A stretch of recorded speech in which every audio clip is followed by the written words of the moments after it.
to you. Thank you, April.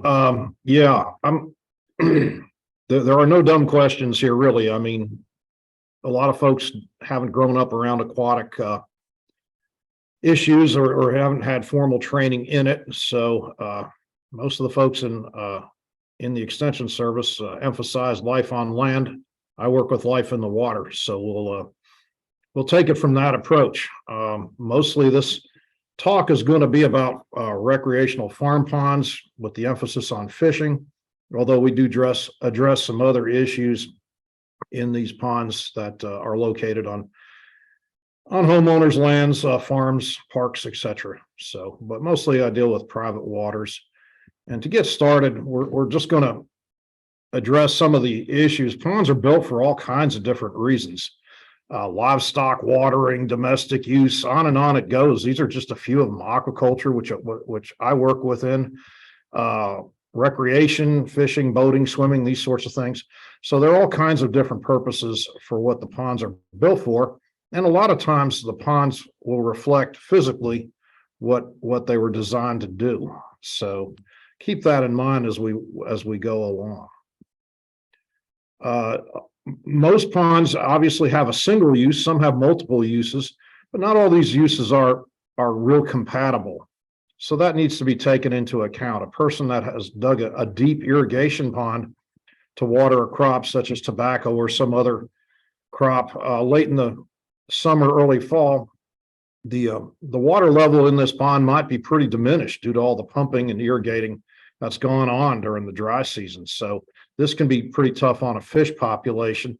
So there are these types of conflicts that can occur with multiple use ponds. So a person has to be a bit realistic and manage their expectations, especially in a pond that might have multiple uses, such as an irrigation pond, for example. So just want you to keep that in mind. But always keep the primary management objective in the forefront of your mind. So if it's an irrigation pond, you might be able to grow some fish in it and have some good fishing in it. But then again, the first priority is to water crops or ornamental plants or just whatever it is you might have. Ponds well suited for fishing.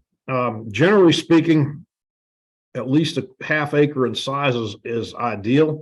This is just because the pond's a little bigger and we can manage fish populations better in. Obviously, maintaining good water quality so the fish have a good habitat to live and grow in is important. And one of the things I like to mention to people, a maximum depth of 6 to 8 feet of water is plenty of water to grow fish in. I realize in much of Kentucky, our ponds are far deeper than that because the land is steep. When we dam off a valley, a lot of ponds might be 20, 25, 30 feet deep even. But just think of it this way, that really the fish do the growing in the first probably the first 6 feet of water or so. So that's what's important. And the rest can be kind of a liability, and we'll talk about that later on. But if you're in a steep place and you have steep land, a deep pond is going to result if you dam up a valley in that land. Keeping the banks free of vegetation, not so much the banks, but the dams especially. You want to keep large trees and shrubs off the earthworks. Along the banks, it's fine, but along the dam, it can weaken the dam over time and cause seepage and other problems. So that's a good idea to mow them a couple times a year at least. Make sure that the woody stuff stays off the dam. Keeping the shoreline when you construct the pond at least 2.5 feet deep or deeper, 2.5 to 3 feet deep around the edges is ideal to slow the development of filamentous algae and other aquatic vegetation. This is a little harder to talk about than to do, but it really does help with those steep banks to keep this growth from developing and moving out into the pond and making a nuisance of itself. And you'll see that when the growth grows around the pond and works its way towards the center. Obviously, secure locations, and I've already talked about conflicting uses. So proper pond site selection and construction is really, really important, and that's a whole different talk, so I can't get into that. But again, avoiding the shallow areas less than 2.5 feet deep is good to help manage aquatic vegetation and algae. You're not going to eliminate it, but it helps you control it. Also, what we're talking about are watershed ponds, where the surrounding land feeds the water to the pond. Runoff ponds, hill ponds, you can call them any number of things, but that's what they are. So not surprisingly, what goes on in the watershed is going to go on in the pond. So if there's septic issues, manure, crops, excess fertilizer from crops or lawns, this kind of thing can create problems by polluting the water and encouraging your plant and algae problems. The thing to remember is that available phosphorus is what controls plant growth in the ponds by and large in fresh water. So we want to especially make sure no excess phosphorus is getting into that water and is absolutely necessary. You can get your soils tested. The counties do soil testing or take soil samples for testing, and make sure that the fertilizers you're using are the right amounts and applied correctly in the hopes of keeping phosphorus and to a lesser degree nitrogen out of the water. This will help you with your plant control issues. So a watershed pond is just pretty simply damming up a valley, building an earthworks across a valley to impound some water and backing it up. Very common, by far and away the most common ponds we have here in Kentucky. And this is what most of our ponds look like, not necessarily heart-shaped like this one, but you get the idea. A valley is dammed up and the water fills in front of the dam.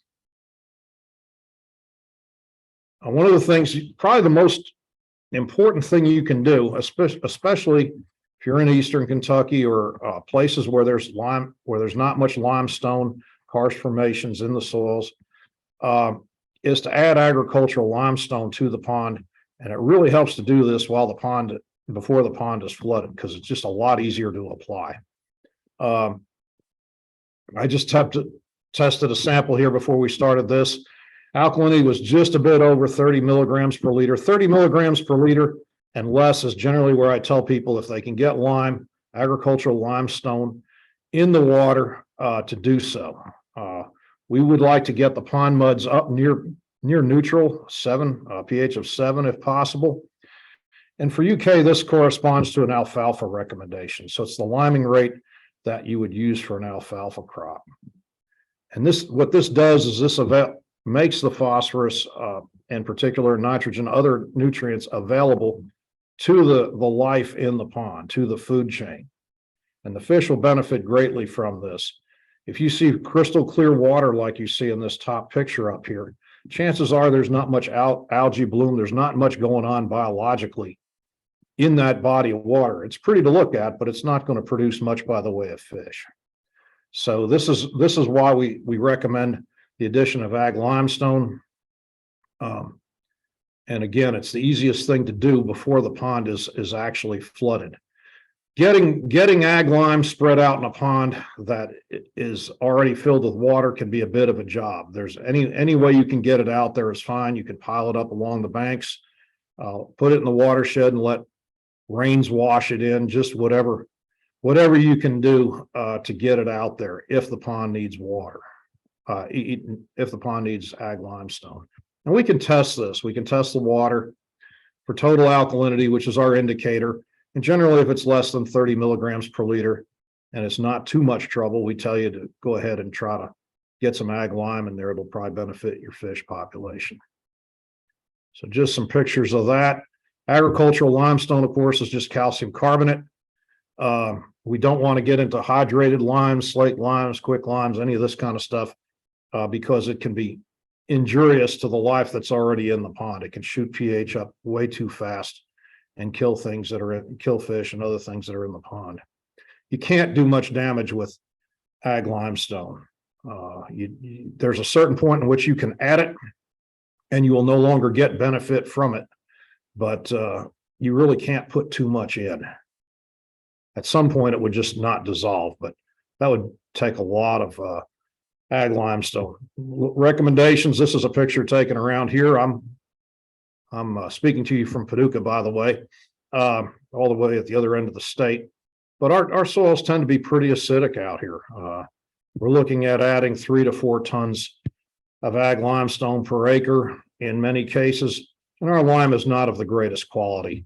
It's probably somewhere in the 65% reactive range. So the quality of our lime is not all that great out here. So we tend to make up for it in volume.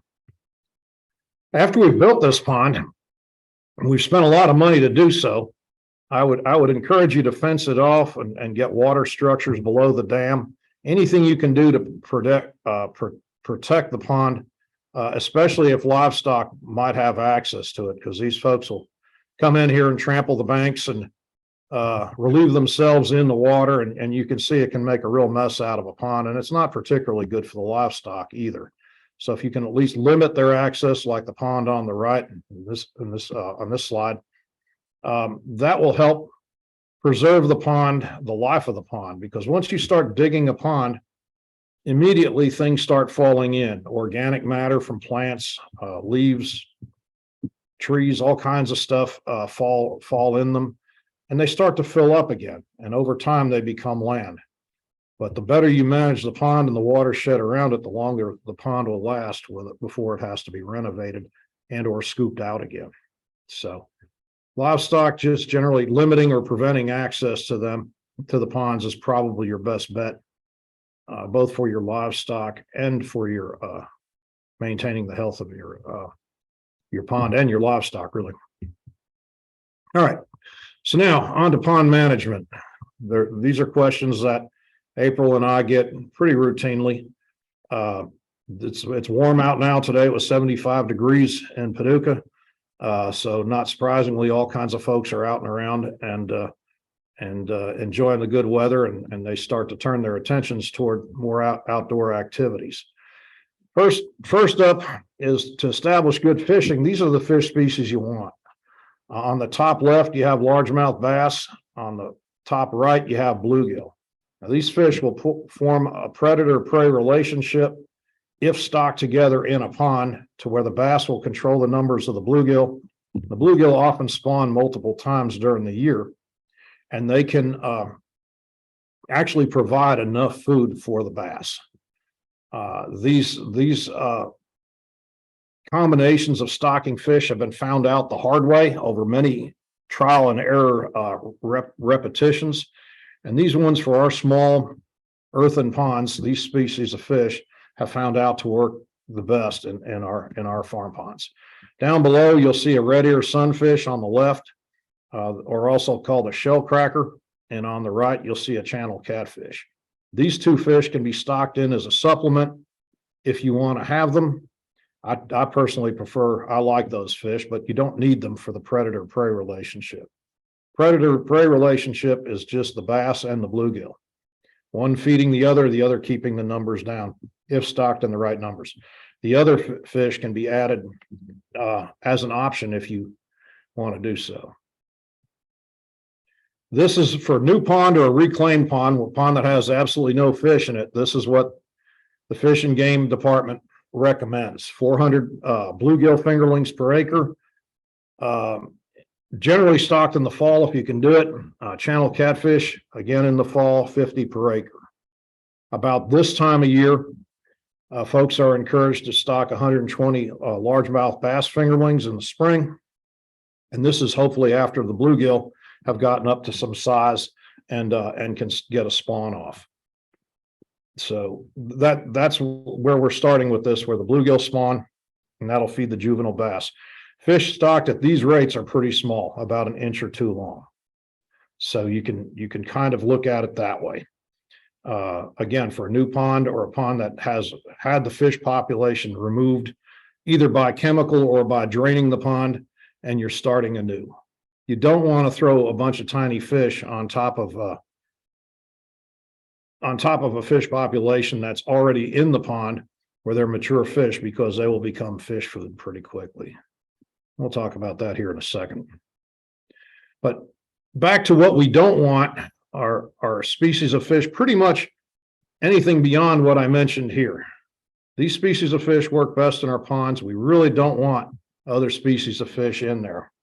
And the reason is that these fish species tend to over reproduce and cause problems in a pond.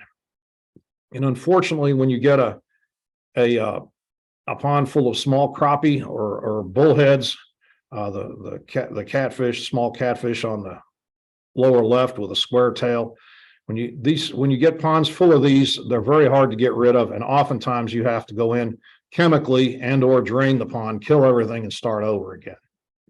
And it really takes fish about a year to get bluegill up to size in our state, up to size where you'd want to fish for them, maybe in the 6-inch range, 5-6-inch range, something like that. And bass probably about 18 months on average. Some ponds will be faster, some slower. So you don't want to have to start over again by stocking the wrong fish in your pond. So what we're looking for again is bluegill, probably 1/4 pound. These would be 6-inch bluegill, somewhere in that range. Largemouth bass over a pond. These are the fish that are going to do the work in the pond. Largemouth bass over the pond will control much of the bluegill available to them, and a 1/4 pound bluegill is a good eating size and good fish to catch on hook and line. So these are primarily the species we're looking at. Red ear sunfish and catfish, if you want to add them in supplementally, they're good fish too to have in the pond, but not necessary. There's all kinds of advantages to doing this. For one, you don't really have to feed these fish. If you get the populations properly stocked in the pond, they can just live naturally off of good water quality within the pond itself. So they sustain their own predator prey population, and it's a pretty low cost method. It's not very energy intensive to produce fish this way. And these are native species of fish. So pretty easy thing to do if stocked in the right numbers and managed correctly with good water quality. It's kind of like having a garden that replants itself. So let's talk about improving fishing. And this is an internet picture, so don't pay any attention to this. This is just a silly picture that I found. Some of the issues that we see getting started, a lot of times people inherit a pond and they don't really know what the status of the current fish population is. Is the population balanced? Are there any bass in there? Or what do the sunfish look like? Or bluegill are a sunfish. And you can try to do some remedial stocking to determine to try to fix an unbalanced fish population, but you have to know how to fix it, and even then it can be kind of difficult to try to get fish in the ponds in the right numbers, especially when you don't know what's out there in the first place. So we'll talk a little bit about that. And of course, if it's a real mess and you have a pond filled with nothing but 1 2-inch bluegill and no bass in it, you might want to consider just reclaiming the entire fish population and starting over again. One of the things I found over all the years that I've been doing this work here in state is that a lot of our ponds, maybe most of our ponds, really aren't fished hard enough. People don't really know what's going on out there. And if your ponds are underfished, you don't know what the quality of fishing really is.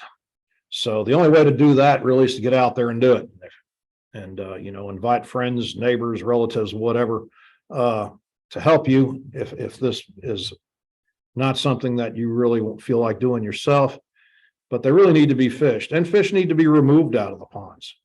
More and more I see crowded bass populations now, where when I started 30 odd years ago, oftentimes there were no bass in ponds because people would pull all the bass out. Well, now people throw bass back in, and over time, the bass gets smaller and smaller every year because there's too many of them in there for that particular body of water. So you need to determine the quality of fishing by fishing. It's pretty simple. You can buy a small seine and go out in the summer months, let's say June, July of the year, and you're looking for young a year bass and bluegill. And these will look just like the adults, only in miniature. They'll be 1 inch or 2 long, something like that. And you can catch them with one of these seines. Also, what you want to do is hopefully find no unwanted species, bullheads, crappies, stuff like that in there that you just as soon not have in your pond if you can help it. So here, I don't know how well you can see this picture, but the largemouth bass is in the middle with the black stripe running down the side of it, and these are bluegill on either side. You could just about see through the bluegill when they are hatched out and just a few months old. So you can kind of see if you have both species present. If by some chance either in the net you catch larger fish, or when you're fishing in general, check the overall condition of the fish. The fish is skinny and is all heads and fins. You'll know that one, either that fish isn't healthy as an individual, or two, the population isn't getting enough to eat. And you know, an emaciated fish is pretty easy to tell. It just doesn't look healthy. Again, bounce fish populations should get us 6-inch bluegill, and 12, 15-inch bass are pretty much what we'd like to see out in our ponds. And our ponds can produce a lot of fish within a year. Even a pond with fairly low fertility can produce 100 to 200 pounds of bass and bluegill in 1 year on a per acre basis. So again, thinking of it kind of as a garden that produces fish with just sunlight and some natural fertility, can produce quite a bit of food. And since the average American only eats about 16 pounds of fish a year, you know, a fairly small pond could feed a family of 4 for about a year without a whole lot of difficulty. So there's all kinds of different ways to determine if your pond is balanced or not. If you have overcrowded bluegill in the pond, it can produce larger bass. The problem is they're going to be really difficult to catch because they've got all they want to eat. And they get old, fat, and lazy, and they're not going to take your lure very well or anything else. You probably have to fish with a bluegill to catch a bass that's in one of these ponds. On the other hand, overcrowded bass can produce large bluegill, and this can be a pretty ideal scenario for our small farm ponds if you want big bluegill, because it keeps the pressure on them. There'll be fewer bluegill, but they'll be bigger in size and more desirable to catch. Really, our small ponds are probably best for growing bluegill, which spawn multiple times during the year, and kind of having largemouth bass as the guardians to make sure that they don't get too numerous. Populations without bass, this is a pond I treated with rotenone many years ago. And it's a 3/4 acre pond and never did find any bass in it. And you can see the crappie on the lower left there, and they're pretty much just all head and fins, and some bluegill on the right. And these are adult fish. Fish will stun out at a very small size and still reproduce. So this is obviously not an ideal situation in a pond. This was a 3/4 acre pond. All the bass were removed, and the fish just got smaller and smaller and smaller. So not a good situation for fishing right there. You can do some remedial stocking if you can get a hold of some larger fish. If you need more bluegill, the initial rates, 25 to 33% of the initial rates that I showed you, you can put larger bass in. When I say larger, about 10 inches or more, larger bluegill, but they're expensive and may be hard to come by. It's also important to know when you've got a mature bass population in a pond, they have large mouths, as is their name, largemouth bass, but they can eat small fish rather readily. So when you stock in grass carp, smaller bass, smaller largemouth bass, or catfish, you want to make sure the fish are up around 10 inches in length, because a good sized bass will come along and just eat those things almost immediately. So don't waste your money by stocking a bunch of small fish on top of a largemouth bass population that's been in there for a number of years, because they'll be waiting, and you'll just be feeding them a treat. Real small ponds, one option is just to stock channel catfish. You can put 25, 50 fish in per acre, something like that, and feed them fathead minnows, or just offer them artificial feed. And you won't have the predator-prey relationship to deal with in there, but the fish will be dependent on you coming out there and feeding them. So that's something to keep in mind, either in the form of adding fathead minnows, or better known as crappie minnows in Kentucky, or by offering them a floating catfish feed, which you can buy at most feed stores, southern states, Tractor Supply, these kinds of places. So that's an option too, if you just want catfish and don't want to deal with the bass bluegill situation. But I would recommend stocking only channel catfish, not the other types of catfish. Channel catfish do better in ponds. And some ponds are just problematic. They have, they're either excessively deep, low fertility. There's all kinds of problems. Sometimes this is poor security. People come in and fish too heavily, take too many fish out, and it's just not manageable for one reason or another. So there are some ponds that just don't really work out very well as fishing ponds. If you can't get your fish population rectified, or if it's just too big of a mess, you can apply rotenone. This is a chemical that is sold to kill fish in ponds. It does a pretty good job. It is a restricted use pesticide. You'd have to have a pesticide card to buy it. A gallon or two will go a long way in your average farm pond. Usually we apply this stuff in September, October of the year, when there's the least chance of water escaping from the pond due to heavy rain. And also it doesn't work well on fish eggs. It will work well on fish, but not so much the eggs. So we want to make sure fish spawning is done by this point in time. So I often tell people to wait till late September, October of the year and get this in the water. And depending on water temperatures, it can take a few weeks for the chemical to dissipate. And then you can, typically speaking, be ready to restock. This is kind of a nuisance to do. Again, it might take you 18 months to get a bass population up and going for fish you actually want to catch. So we try to avoid this. Most people aren't in favor of doing this, but it is a tool out there that we can use. Some of the other things that we can do to increase production in ponds. I've already mentioned agricultural limestone. That's probably the biggest benefit. Fertilizer, I recommend some folks that are real hardcore fishermen to fertilize their ponds, but I don't recommend that to most people. It has to be done pretty often.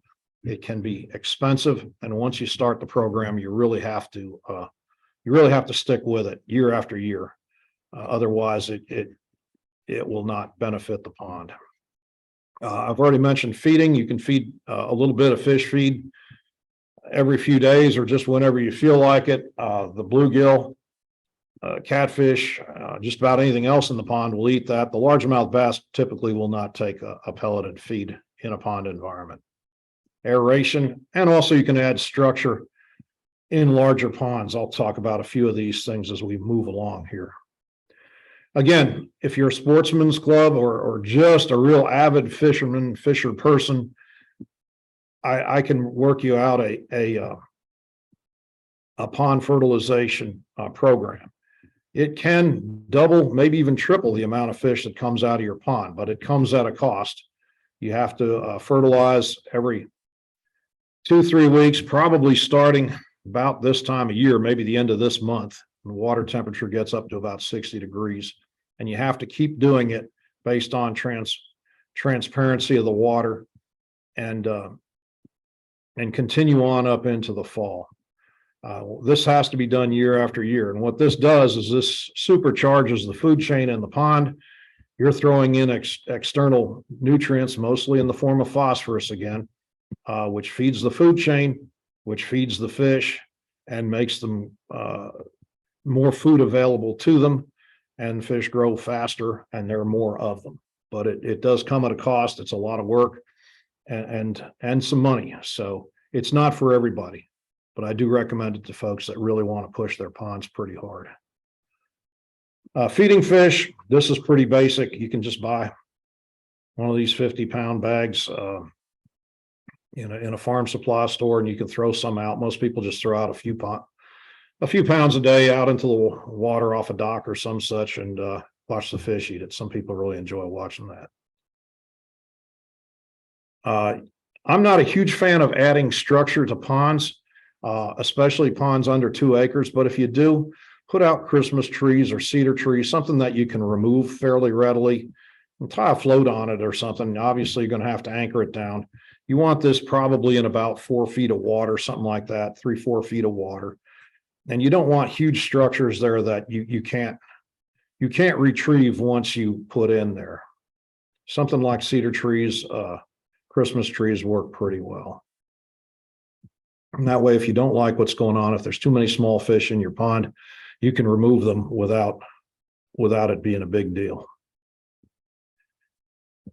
So I'll spend a little bit of time, well, probably quite a bit of time, talking about aeration and pond destratification to prevent fish kills. Every year, I know April gets them, I get them, everybody gets them, particularly in the fall of the year. Nighttime temperatures start cooling, we get fish kills. And we get them all summer long and even some in the spring. But mostly they seem to come in the fall. There's two ways we go about this. Aerators, like you see in this picture here, just bubble water up. They probably draw from 2, maybe 4 feet in the water column, and it's just agitating the water. What it's doing is it's creating an oxygenated zone of water that the fish can come to. There is no way that this little aerator is aerating that whole pond, but it's creating a refuge, a shelter, if you prefer, for fish to come to when that aerator is turned on. And usually I'll tell people they can turn them on at night. You want to run them probably, let's say 10 o'clock at night to maybe 8 o'clock in the morning, something like that. The oxygen gets lowest in a pond right before the dawn. So most fish kills occur at night. People aren't out on their ponds and aren't around and they're asleep. And then they wonder why their pond was fine when they went to bed, when dissolved oxygen levels in the pond were probably at their highest. But right before they woke up, they were at their lowest. So you can put these things on a timer. Usually a horsepower per acre or something like that is more than sufficient for your average farm pond. And it will, like I said, will provide an oxygenated water refuge for the fish. These are for shallow ponds. All kinds of things go on in ponds, really the algae in ponds and the microbes, decomposition, all kinds of stuff, aside from the fish, are in there consuming oxygen. And they put an oxygen deficit in the water during the nighttime when the plants aren't photosynthesizing, producing oxygen to replenish the water. This is why it gets so critical at night, because oxygen levels start to get low. And when the sun comes up in the morning, generally within a couple hours, the oxygen levels are replenished. But the nighttime hours and right before the dawn, early morning hours, are when we see the most trouble, particularly in the summer, because warm water does not hold oxygen as well as cold water. So we're not going to see too much of that this time of year, but in about 3 months we will, when the water warms up. So something to think about. Most of the trouble occurs at night when you're not around in terms of dissolved oxygen during the warm weather. So there's all kinds of different aerators. I don't want to get too bogged down in this. This is for large uses. These are what we use on our commercial catfish ponds, but there are various paddle wheels, all kinds of different aerators. Again, these are for shallow waters. And when I say shallow waters, probably 8 feet or less, something like that. These are the more common type. These are little propeller-driven pumps, nothing more than a float, an electric motor, and a cage to keep stuff out of the prop. You'll see these things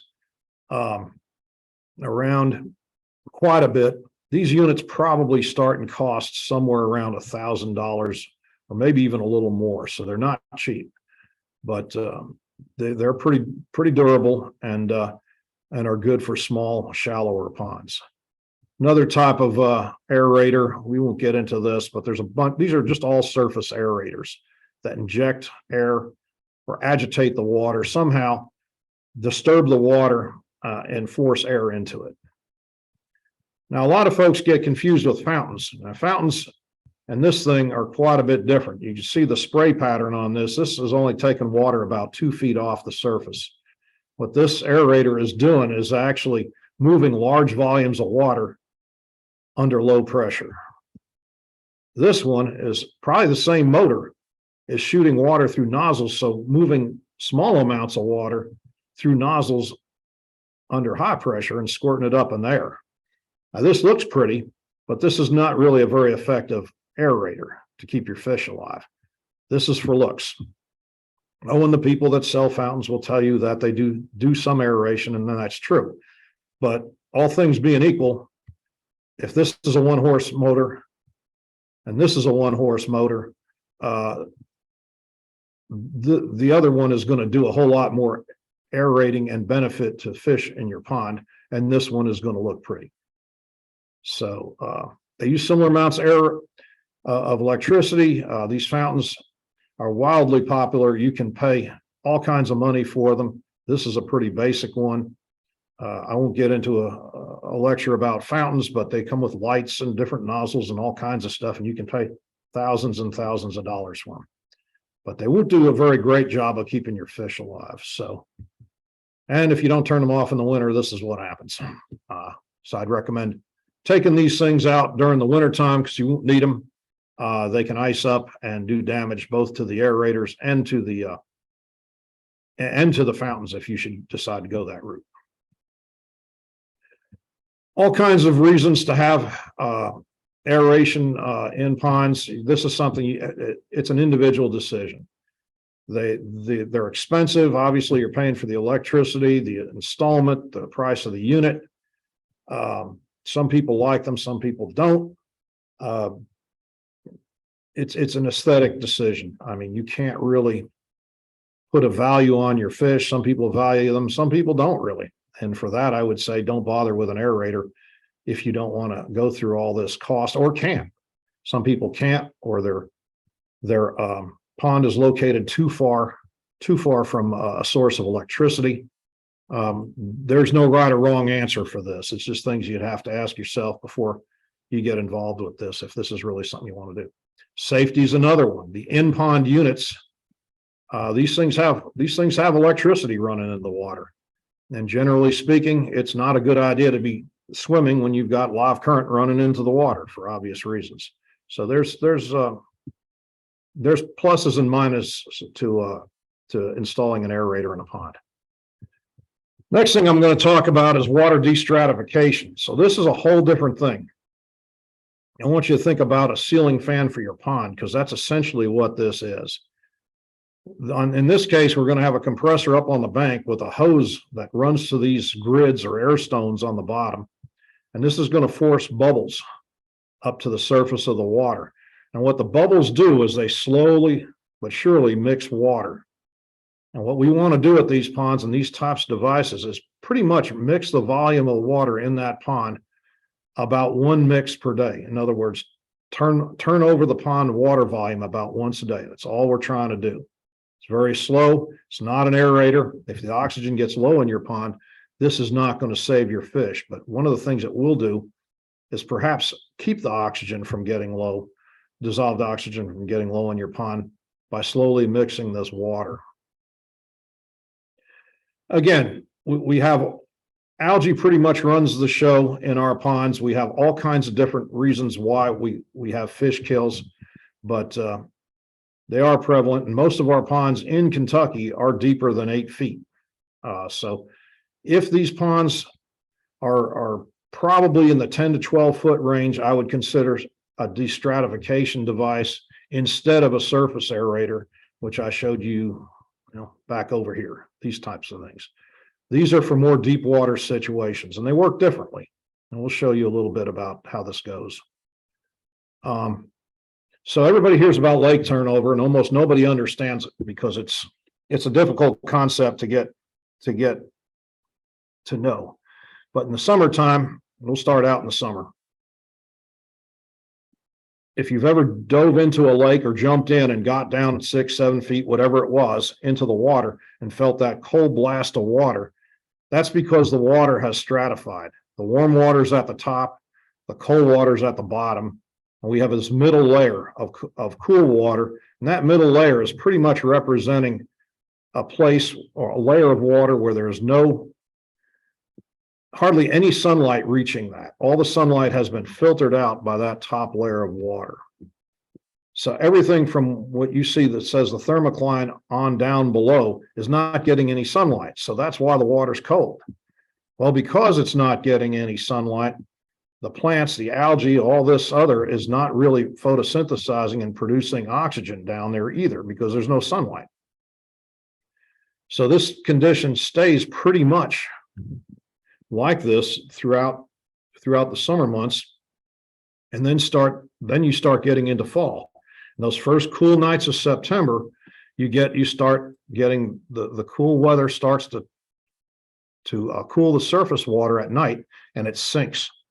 And when it sinks, it pushes all that water that's had no oxygen in it and been sitting on the bottom of the pond all summer long, which can be, 3-4 months, something like this. And it brings it to the surface. And if that volume is great enough, it can deplete the oxygen in the entire pond and cause a fish kill. And that's often why we see nighttime fish kills in September and October of the year, because this is what's happening in our deeper ponds. So we go like this into the fall, and the water's circulating pretty much the same temperature. You can see 4 degrees Celsius on the top and the bottom, whereas in the summer, you can see the temperature difference is quite great. Then in the winter, the water pretty much stays mixed. We do have some ice cover, but generally it's not too long lasting in Kentucky, maybe a few days, a couple weeks in severe cases, but it's not too long lasting.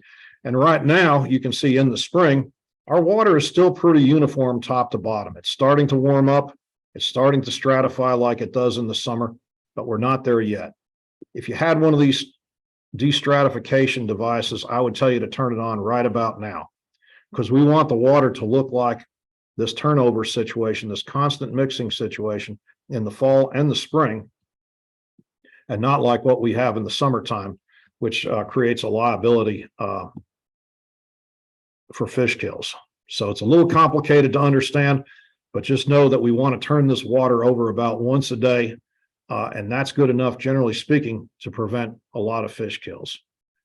So this is what the units look like. They have grids on the bottom, some air hose. There's a compressor depending on the depth of the water. Generally, again, this is for ponds probably in the 10, 12 feet deep range at least, deeper ponds. So these can be installed. The compressors are put in generally an insulated shroud or kind of a doghouse type affair to cut down on the noise.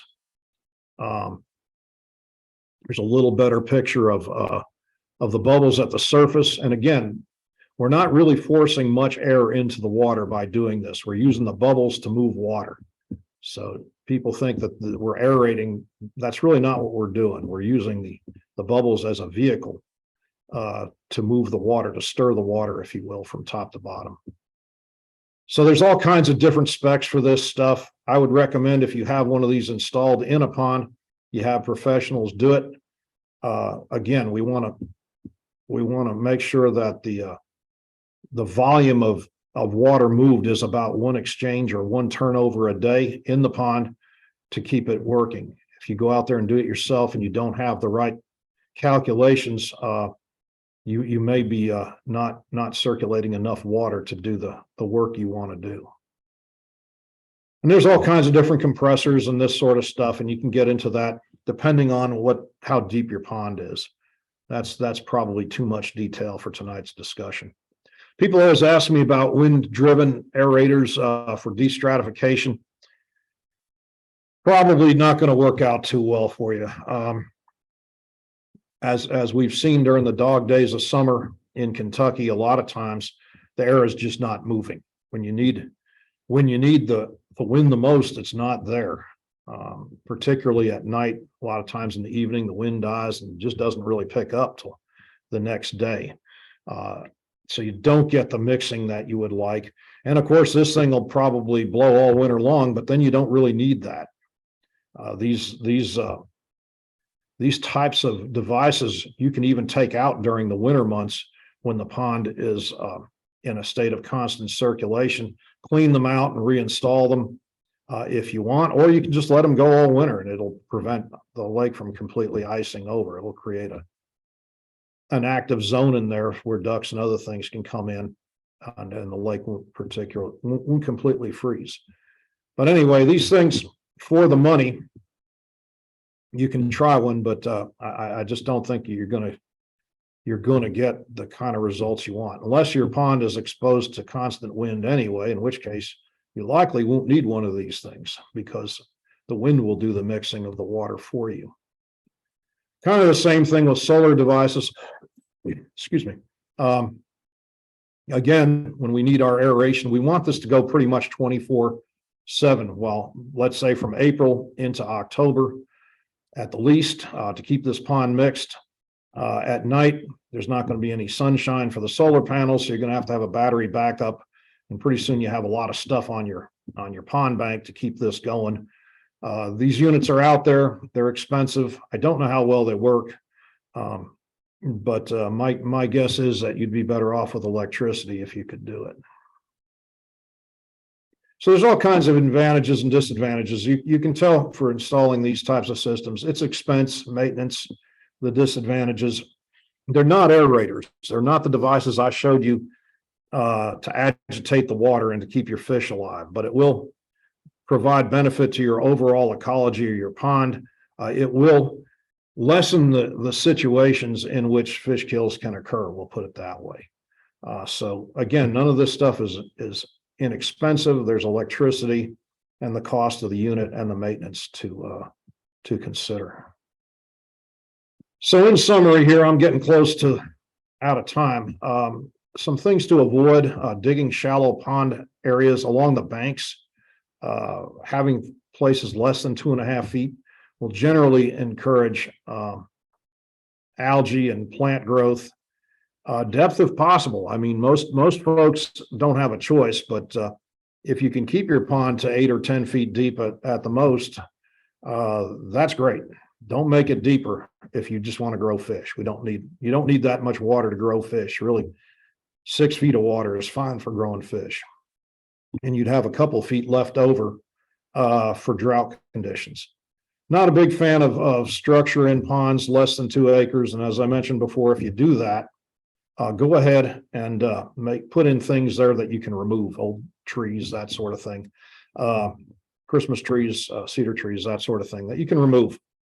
Catfish spawning in containers is usually kind of a waste of time in farm ponds because the bass come along, and after the young catfish get away from the male catfish that's brooding them for that month or so, the bass eat them. So if you want to keep catfish in your pond, you're probably going to have to periodically restock fish 10 inches or bigger just to keep the population going in your pond. Any fish from other ponds, well-intended friends, neighbors, relatives. And when it comes to fish, everybody's an expert and they throw stuff in your pond and then you can't get it out. So you really want to be kind of a control freak about what goes into your pond, if at all possible. I already discussed nutrient loading. Generally, there's enough phosphorus and nitrogen out in your pond.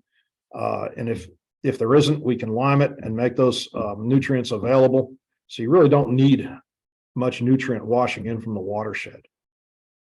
Don't over-harvest the bass. That'll lead to a stunted bluegill population, but you are going to have to remove some bass. As you see, if you see over a number of years that they start getting smaller and smaller, it's time to start taking some out because they will continue to get smaller and smaller. And I see that a lot these days. And also minimizing algicide and herbicide use during hot weather. And I think the next talk I'm going to give possibly next week is going to be on that. So we'll leave that alone for now. Things to do, probably most importantly, is just fish the pond. Now, most people don't fish their ponds enough, and they're not really in touch with it. They don't know what's going on out there as well as they should. Keep catch and other management records. If you're like me, you think you're going to remember when you did something, and then all of a sudden you can't remember what year it was or anything else. So it really just keeping a little notebook as to what you put in there, maybe what you took out, will serve you well in the long run. Managing vegetation, water quality, these things are fairly straightforward, but it's like a garden. You got to weed the garden. Well, you've got to take care of your vegetation problems, such as they arise in a pond. control fishing access, know who's fishing it and who's taking out what, et cetera, et cetera. Shoreline vegetation, that's kind of obvious because you want to be able to access your pond. And also, this is a big one. Check the pond throughout the year. Things go on in a pond during the winter time, just not as much as during the warm season. So it's important to stay in touch with it. There are fish kills, there are events that occur during the winter months. So it's a good idea just to keep an eye on it and see what's going on out there. Check on it every now and then. And with that, April mentioned publications. We've got a number of online publications that you can find at this website, and we'll be glad to help you out navigate with some of these things. We have all kinds of pretty good pond information really available to folks. And fact sheet forms, we can email it to you and that sort of thing. So April's, she belittles herself, but she's asked a lot of questions over the years, often good ones, and you know, and provided a lot of support. So good contact there in the county for you folks. And we have specialists of all kinds to help back these folks up if they get into a situation where they haven't been trained or aren't comfortable. So with that, I will be quiet.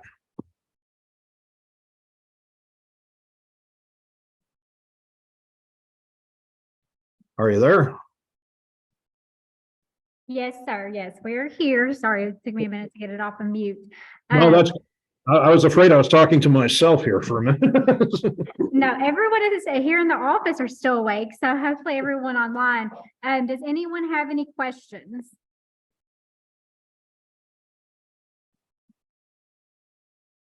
All right. Well, if you think of something, oh, hold on, we have one. Any good suggestions on how to find leaks in your pond? That's a difficult one.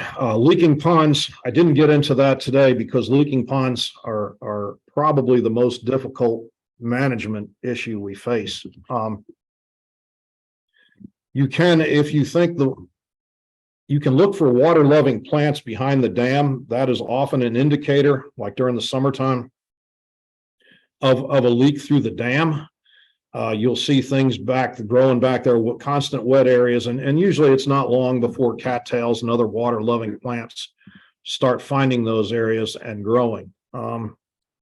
If the leak is not in the dam and it's just going through the basin, that can be difficult to find. I will kid you not on that. New ponds, oftentimes, once they gain organic matter within a year or two, often will either reduce seepage or stop completely. So it's worth waiting it out and see if it gets better. Obviously, some ponds just leak to the point where it's not tolerable, and you feel the need to try to do something about that. We have a fact sheet on that, but it's not an easy business. In the end, there's not a lot you can do with a full pond. Oftentimes it involves draining the pond, drying it out, and reworking the clay liner within it in hopes of fixing the leak. And that's why it's so important to get ponds properly sited and constructed. And we have some information on that as well in the early going, so that you have the best foot forward on having a pond that doesn't leak. And most ponds will leak a little bit. And also in the summer and in the fall, when we don't get any rain, we have a lot of evaporative loss.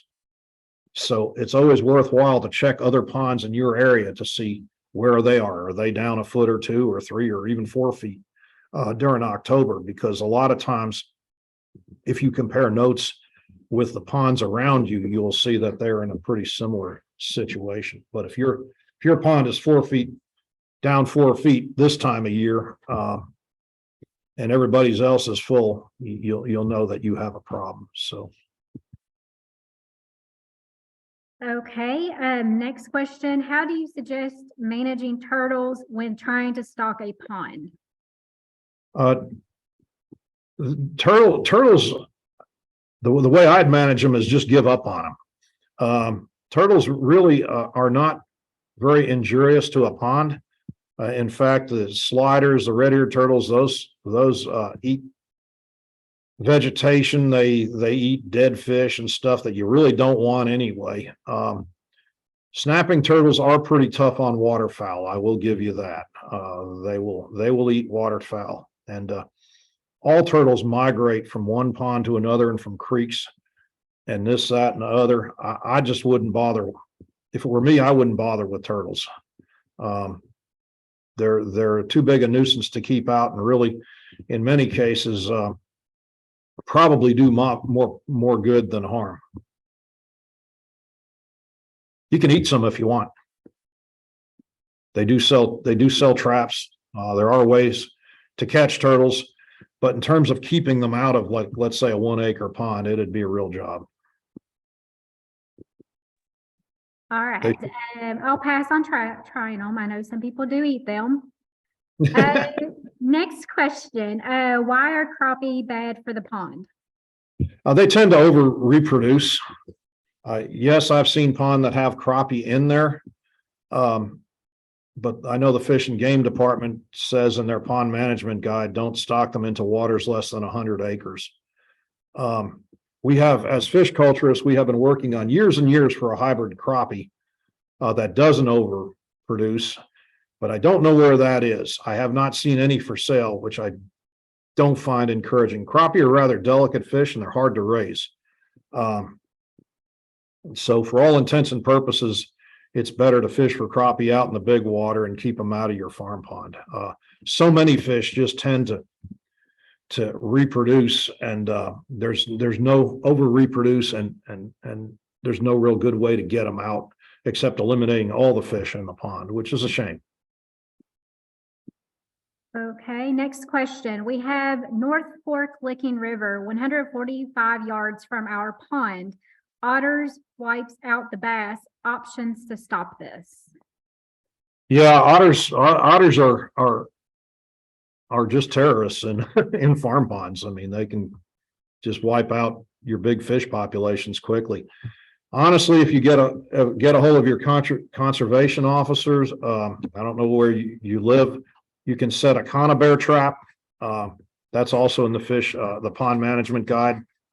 You can do some trapping yourselves. You can possibly hire people that do trapping in your area, in your county.